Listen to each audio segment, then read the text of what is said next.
சுந்தரர் பெருமானை பார்த்து பித்தன் என்று பேசினார். முதல்ல ஞானசம்பந்தர் பேசிட்டார், பின்னால் பார்க்க போகிறோம். அதை தாயுமானவர் அனுபவித்து எடுத்து சொல்கிறார். சுந்தரரை பித்தன் என்று இறைவனை பாடினார் இல்லையா, இறை என்று அறிந்தும் அவனை பித்தன்னு சொன்னியே, அவனால் தான் அவருக்கு என்ன பேர் வைக்கிறார் தெரியுமா? சுந்தரருக்கு ஒரு புதுமையான பேர் கொடுக்குறார்.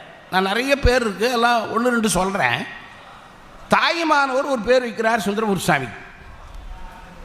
ஆலால சுந்தரர், அவர் வந்தொண்டர், சைவ முதல் தொண்டர், இதெல்லாம் சுந்தரமூர்த்தி சாமிக்கு பேர். ஒரு வீட்டில் ஒருத்தனுக்கே பேர், வீட்டில் ஒரு பேர், ஸ்கூலில் ஒரு பேர், கல்லூரியில் பேர், தெருவில் ஒரு பேர், அப்புறமா எல்லா பேரும் போய் ஒரு ரிப்பேர் ஆயிரும். தாயுமானவர் சொல்லுகின்ற பேரை பாருங்க, அவருக்கு தமிழ் சமர்த்தர், தமிழ் சமர்த்தர் என்று பேர் வைக்கிறார்.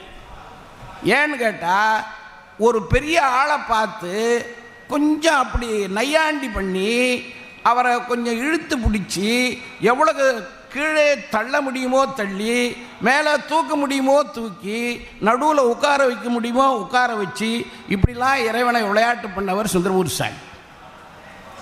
அதனால தான் அவருக்கு சமர்த்தர். சமர்த்தர்னா சாமர்த்தியமானவர்னு அர்த்தம்.